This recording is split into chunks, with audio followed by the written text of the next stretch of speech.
Tired of the everyday routine? Ever dream of a life of romantic adventure? Want to get away from it all? We offer you Escape. Escape, designed to free you from the four walls of today for a half hour of high adventure. Tonight, we escape to Soviet Russia and to the story of a man and a woman who dared to defy a social system in order to be together. As Roger Bax tells it in his tale of intrigue and excitement, Two If by Sea.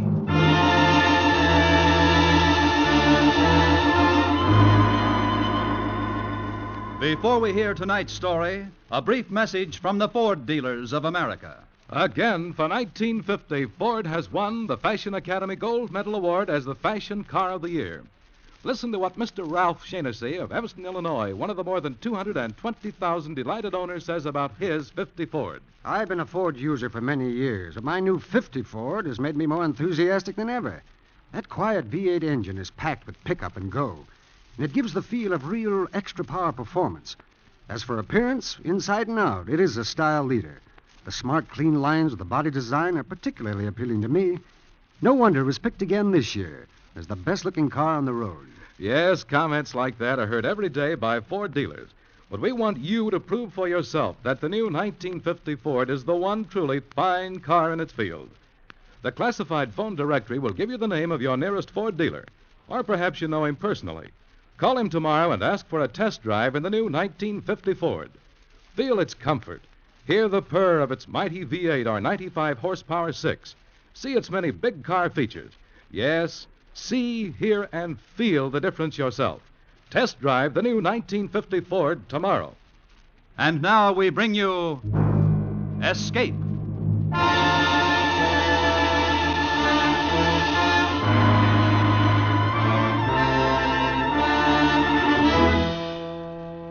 Finally, the day arrived, our last day in Moscow. We stood in the chill wind at the airport, watching the huge four-motor plane taxi to the loading ramp. A pair of newlyweds, Philip Sutherland, Moscow reporter for the London Press, homeward bound after 3 years in the Soviet Union, and his bride, Maria, ballerina of the State Ballet. Oh, and Steve Quillen, American newscaster. He was there, too. Only Steve was green with envy. Oh, I hate you both. This time tomorrow you'll be in London, and me? I must remain to languish midst the caviar and vodka.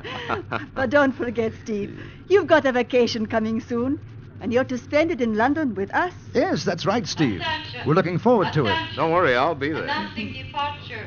Special flight 2 for London. Oh, well, that's Now us. boarding Mrs. gate Sutherland? Oh, darling, I can't Special believe it flight at last. Oh, you're going to love London. I'd love any place with you. Well, this is goodbye, kids. Well, Steve... Just a moment, please. Well, we're in a hurry, officer. They've just announced our plane. I talked to the woman. You are Maria Lemarkina? I'm Maria Sutherland now. May I see your transportation papers, please? Oh, yes, of course, I have them right here. They're all in order. You may keep yours. Just the woman's. Give them. Thank you. Maria Lemarkina, you will remain in Moscow. Your permission to travel has been revoked. Revoked?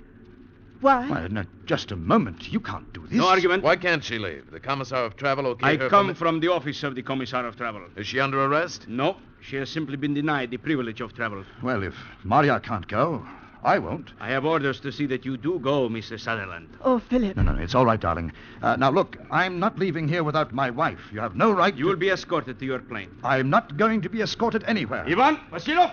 Oh, Philip, you'd better do what they say, or it might be worse. For London will board their plane immediately. Gate 6. All right, Mr. Sutherland, that's your plane. Philip, oh, Philip. Don't worry, Phil. I'll take care of her. We'll get this all straightened out. You better go. Well, goodbye, Maria. Goodbye, darling. If I can't get out, come back for me. Please come back.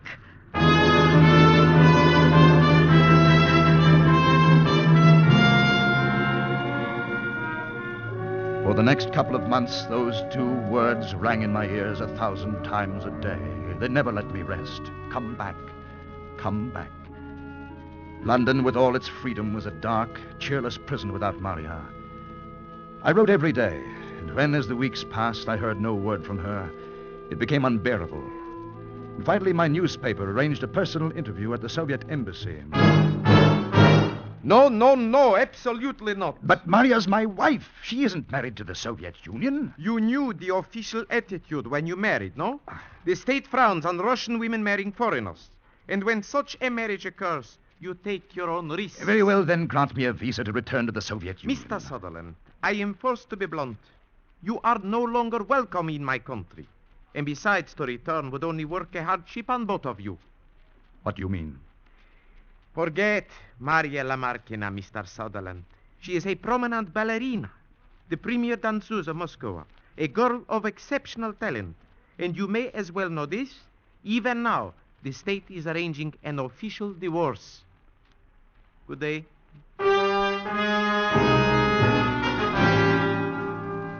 It was monstrous. Incredible. Never would I believe that Maria had requested a divorce. I was sure of the love we had shared all too briefly, even though I never received a single letter from her. No. It was something bigger than the frowning labyrinth of bureaucracy. It was a giant conspiracy to keep us apart. I used the influence I could bring to bear on the people in high places. The matter went at last to the British Foreign Office. Red tape, it would seem, was not a monopoly of Red Russia. No. We grew a vigorous and hardy variety in Whitehall. So I made my own plan. And by the time Steve Quillen arrived on his vacation, I was ready to put it into action. Oh, Phil, you're crazy. It can't be done. Oh, yes, it can, Steve. Here, look at this map. Now, here. A small boat could sail out of Southfleet, cross the North Sea, work into the Baltic, through the Skagerrak, and then sail northeast into the Gulf of Finland. Phil. Yes? I know how badly you want Maria, but that kind of a trip would be impossible. It can be done if it's planned right. All right. Look, suppose you get as far as the Gulf. Yes? And suppose no patrol boat or observation plane uses you for target practice. What then? Maria's in Moscow. That's in the heart of White Russia. Ah, yes, but every summer her ballet troupe goes on tour through the north, and they always hit Pirita, a summer resort. Here, look here on the map. It's right here on the coast. I was there once. It's just a little town, no harbor. But a small craft could put in there one night and pick someone up with no trouble at all. At night? Yes. How could you possibly get in? We'll follow the Vimsy Light about 4 miles up from the main beach at Pirita, somewhere in that dark stretch. Do you realize how that would have to be timed? Well, you'd have to be there not only on the right day, but almost at the right minute. And you have no way of knowing exactly when Maria will be in Pirita. Well, I was sort of counting on you for that, Steve. I'd be glad to write and tell you, Phil, but suppose there were some last-minute changes in her schedule and you were out at sea waiting to... Now, you have a schedule that doesn't change, Steve. What? Now, here, you broadcast from Moscow to New York once a day. That's your job. Now, perhaps some way we could work out a code system and I could tune in on your newscast from aboard ship and keep informed. What ship? Oh, well, the boat, the one I bought yesterday. What? Yes, the Dawn. I spent every shilling I had on her. She's a small schooner with an auxiliary engine, but she can make that trip. Phil, do you mean you're actually going through with this? Well, of course, Steve. Look, I love Maria and she loves me, and this is all I can see to do about it. All right, Phil. If you're willing to take such a chance, I'm with you. Oh, thank you, Steve. But, Thanks. Phil, you can't sail all alone. I know you're a good sailor. Oh, no. I don't intend to. I have a friend who knows the Baltic waters like he knows his own bathtub. And he's going with you? You've already talked to him. Oh, yes, he's a fine chap. Oh, that must be he now. I asked him to come over tonight. Hello, Quillen. Denny, good to see you. Come This in. must be Mr. Quillen. I'm Denny. Hello, fellow conspirator. Oh, it's going to be something, don't you think? That, Mr. Denny, is the understatement of the week.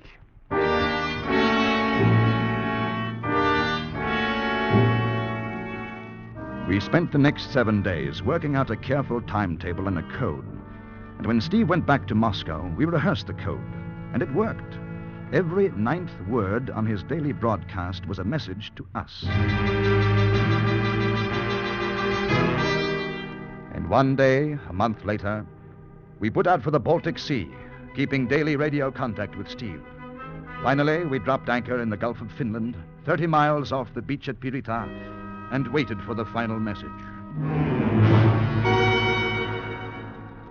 This is Radio It's it, Phil. Moskva calling. This is it. Standard Yes, I'm ready. Broadcasting System in New York.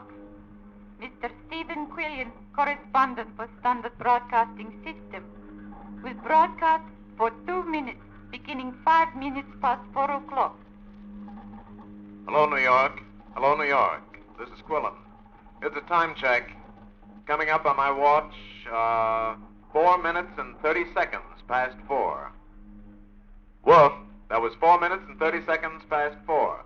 I'll go ahead at exactly 15 seconds after Wolf. Wolf. Double check this, Danny. Don't worry, I will.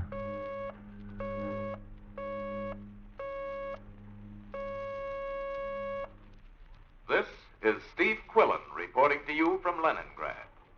I've been touring this battered city, studying all the reconstruction work in progress. Leningraders have certainly set themselves tremendous tasks. One of the architects, a blonde, vital woman of about 40, told me that on all occasions, Leningrad had reckoned to show the way to other parts of Soviet Russia in making good progress with its economic plan, and that with luck and hard work, it should keep the lead. Okay, Denny, that's all of it. Most of the buildings in the place were... What did he say? This is what we've been waiting for. Here, all set. Blonde on way. Good luck. Oh, good. That means by 10 o'clock tonight you'll be holding Maria in your arms. Oh, wouldn't Uncle Joe just bite the stem off his pipe if he knew he was going to lose one of his prettiest citizens tonight?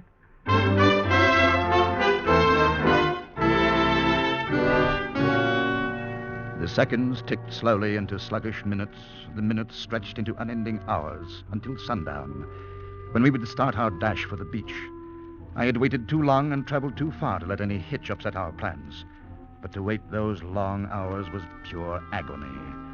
At last, darkness fell and we turned over our engines and started to the beach, our running lights extinguished. There it is, Phil. Yeah? Over there. Yes. Those are the Vimsey lights. Aha. Now, down there, about a mile down the beach, where you see all the smaller lights? Yes. That's the bathing beach and the dancing pavilions. The town's farther in. Maria should be right opposite us now, on the dark stretch straight ahead. Denny, I can hardly believe it. Maria, only a mile away. Oh, come on, let's drop the hook and get the dinghy over the side. We rowed silently toward the shadowy shore, and I strained my eyes for the sight of Maria standing on the beach, but it was too dark to see anything but the line of sullen, brooding hills against the sky. And then suddenly I made out a figure standing alone. Quiet, waiting. Did you see something? Maria, she's there, you see? Be quiet. Sit down, you'll capsize us. It's only a few yards. We can... I can't wait, Denny. Phil, you fool! Be careful. Maria, here I am. Oh, Maria, darling, you... You are Philip Sutherland? Who are you? Where's Maria? Do not be afraid of me. I am a friend of Maria Lamarckina. Well, where is she? Maria cannot meet you tonight. Why? What has happened? Listen to me carefully, Mr. Sutherland. She tried desperately. Yes. But it was impossible, so she sent me to give you a message. What? I repeat, word for word. There is no hope of ever getting out of Russia. I will never stop loving you, but this must be. Goodbye forever. Phil, come on, you two. You can talk later. Let's get out of this place. Denny, this isn't Maria. This is a friend of hers. She says Maria's not coming, that she'll never come. What? Why not? I don't know. Tonight, Maria Lamarckina is with ballet at Putin. She has been commanded to give special performance, Arvin Colonel General Obyomov of Red Army. There was no possible way she could... Where is this ballet? A theater in Purita, 3 miles from here. Oh, no. Now, I must go before they find me. I am sorry. My heart goes out to you. No, wait. Let it go. She risked her life to come here at all. I'm going into that theater and get Maria and bring her back to the boat. Phil, sailing into a dark beach is one thing, but trying to walk through a Russian town and kidnap a well-known ballerina is quite another. Phil, don't Listen, I'm going in. And if I'm not back here in 4 hours at 2 a.m. with her, then leave by yourself, Denny. Oh, Phil, I couldn't. Look, I'll be here with her by 2 o'clock, or I won't be back at all.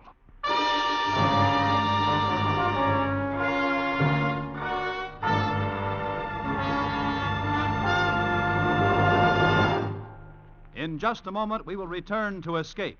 But first, a message from the Ford dealers of America. The more than 220,000 proud owners of a 1950 Ford say that driving is proof positive that it is America's outstanding value. The one fine car in the low-price field. We Ford dealers invite you to test drive the 50 Ford yourself. You'll thrill to its tremendous power and flashing acceleration. You'll marvel at its ease of handling and ease of parking. And when you try a rough road, you'll experience a luxurious big car feel of solid roadability and genuine comfort. Yes, 50 Ford owners are proud owners. Proud of the performance of their cars and proud of the beauty, which for the second straight year has won Ford the New York Fashion Academy Gold Medal Award as the Fashion Car of the Year. Tomorrow, drop in to see your Ford dealer. If you don't know him personally, he's listed in the classified telephone directory. He'll gladly arrange a test drive for you in either the great new V8 or the 95 horsepower 6. Then you'll see, hear, and feel the difference. Before you buy any car at any price, test drive the 1950 Ford. And now we return you to the second act of Escape.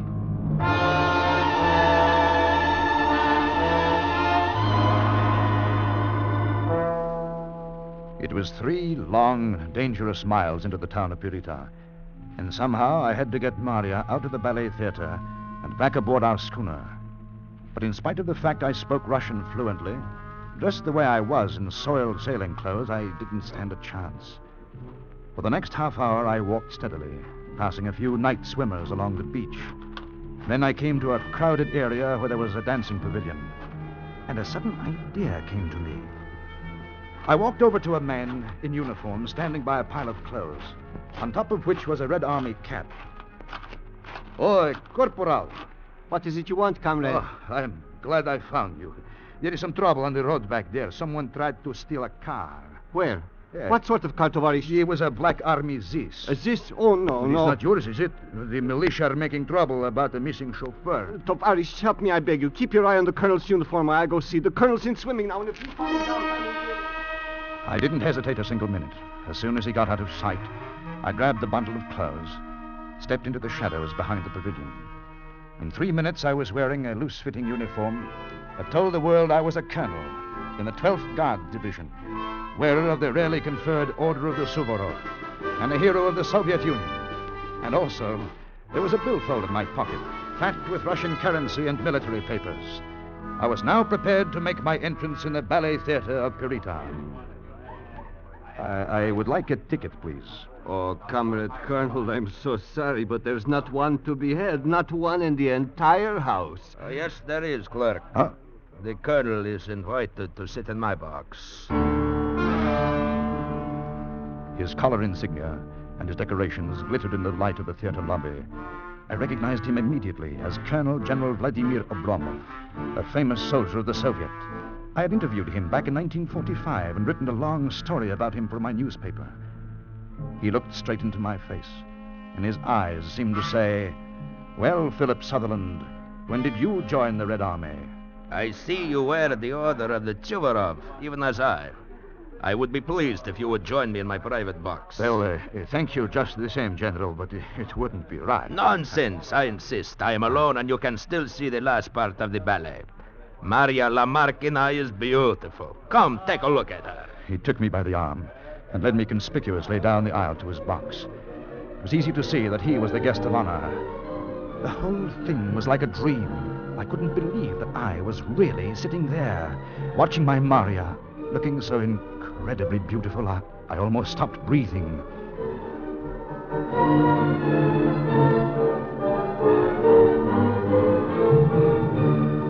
Time was our enemy. I thought the ballet would never end.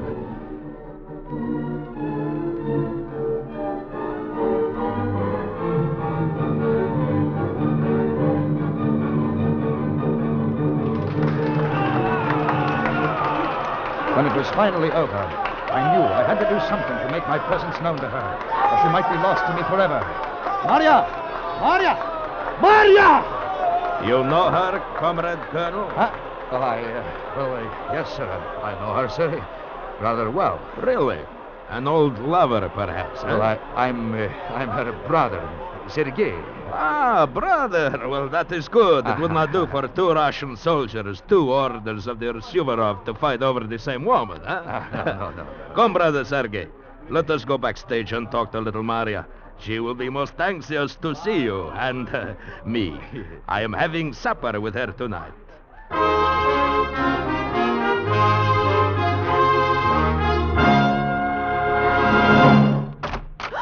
Maria, look, I have surprise for you, your brother. Maria. Well, Maria, don't you know your own brother? Or has he grown too fat on Red Army rations, huh? It's really me, Maria. Sergei. Oh, Sergei! Sergei! It's been so long. Too long, Maria. Tender. Hey. Well, how are you, my little sister? How's the family? How's Shura? And Mishikov, is he still in the factory at Donetsk? I can't answer all your questions in one breath, Sergei. This is very happy occasion. I will go prepare drinks. Fine, yes. Philip, darling, what are you doing here? They'll kill you if they find out. Why didn't you come to the beach? He was with me all day. Oh, Maria, I have never seen you perform so well. Tonight you danced my eyes out. How long are you going to be in town, Sergei? I leave with the dawn, Maria darling. Oh, well, in that case, we haven't much time. We must do our best to entertain Sergei, huh, Maria? Of course, Colonel General. Oh, please, just call me plain General. Here, your glass. Thank you. And now, a toast. Until the dawn. And to brothers and sisters, wherever they find themselves.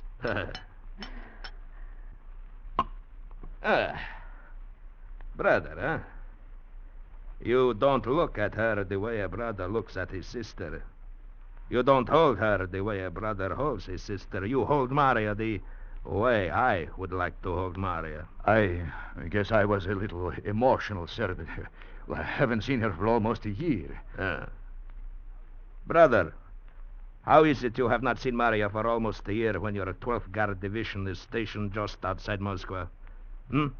Tell me that. Well, I was... You have trouble answering, huh? We were both busy. Oh, yes, I understand, Maria. Busy.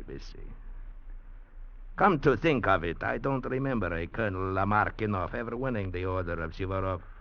When did you get it, Sergei? After the Battle of Kiev. Kiev? Oh, yes, a great battle. Battle. Only I thought that was the 10th Division. Oh, well, I was with them for 6 months. With the 10th Division? Yes. Who was your commanding officer? It's been so long, sir.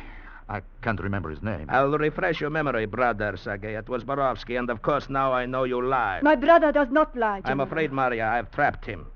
That Kiev was not the 10th Division or the 12th Division, but Timoshenko's 7th. Now let me see your papers, brother Sergei. I'm afraid I left them in my car. Let me see them. And be careful how you hand them over. It's very interesting. Brother Sergei has suddenly become Colonel Joseph Rakursky-Skalya. What do you think of that, Sister Maria? General, it wasn't his fault. I made him do it. Don't do anything to me. No, Maria. It was my idea. Young love and mutual sacrifice and touching. Do you know what I am going to do, Sergei? No? What? Put you under arrest. Stand where you are. I would be most happy to shoot you. I will get to the bottom of this soon. Corporal! Maria. Do you think I killed him? I don't know, but you did him in thoroughly with that decanter. Philip, I'm frightened. Yeah, so am I, but let's talk about that after we get aboard the schooner. We slipped out of the theater and raced along the deserted cobbled streets. The town clock sounded 1:30. 3 miles to cover in 30 minutes. Maria was running to keep up with my long strides. Nowhere in sight was a car I could commandeer or even a bicycle. We could count on nothing but our own strength and the driving need we both had to spend the rest of our lives together. 25 minutes later, we were hurrying down the long slope toward the beach, and ahead of us the Vimsey light twinkled mockingly and seemed just as far away. Maria's breath was coming in little sobs. My lungs ached with an agony unendurable. And then I heard it.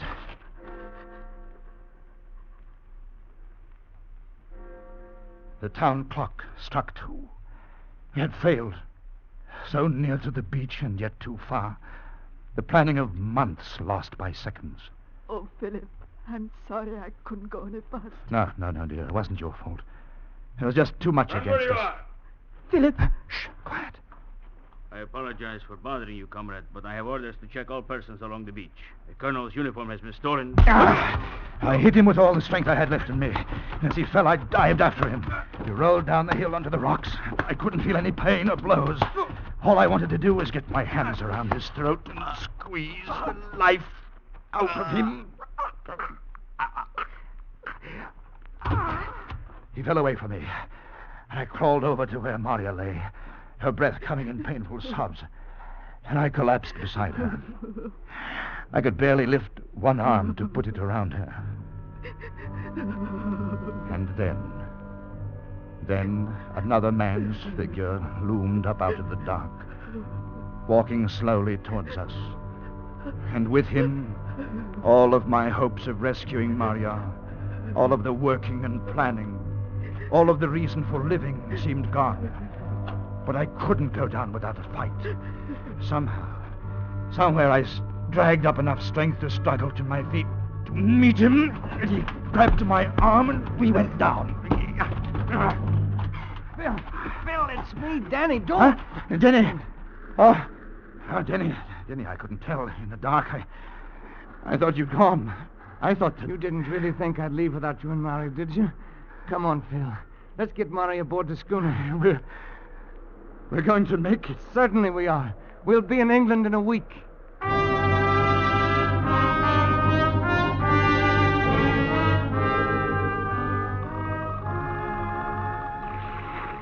Phil, Yes, darling.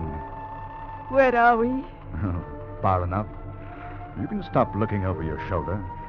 Really? Really? Yes, really. We're going home, Mrs. Sutherland.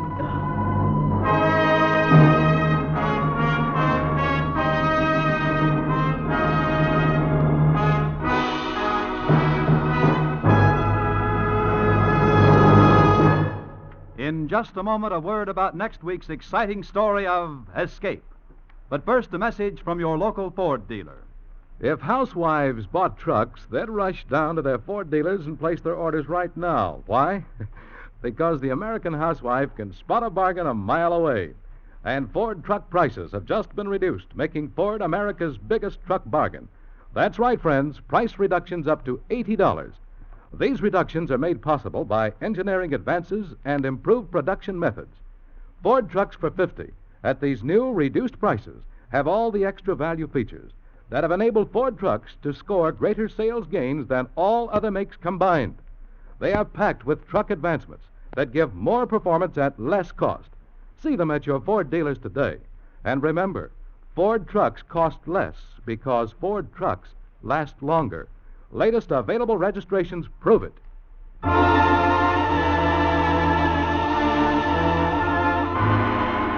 Escape is produced and directed by William N. Robeson. Tonight we have presented Two If by Sea by Roger Bax. Adapted for radio by E. Jack Newman and John Michael Hayes. Featured in the cast were John Daner as Philip, Barton Yarborough as Denny, Paul Fries as Steve Quillen, and Marta Mitrovich as Maria. Also heard were Inga Yolis, Jack Crucian, Bill Conrad, and Paul Dubov. Special music was arranged and conducted by Del Castillo. Next week. You are within a few days of your release after 8 years of horror on the prison island of New Caledonia. But between you and final freedom stands the love of a beautiful girl and the monstrous figure of Monsieur Deneux, the official executioner. Next week, we escape with John Russell's terrifying story, The Red Mark. Good night, then, until this same time next week, when once again we offer you Escape. This is CBS, the Columbia Broadcasting System.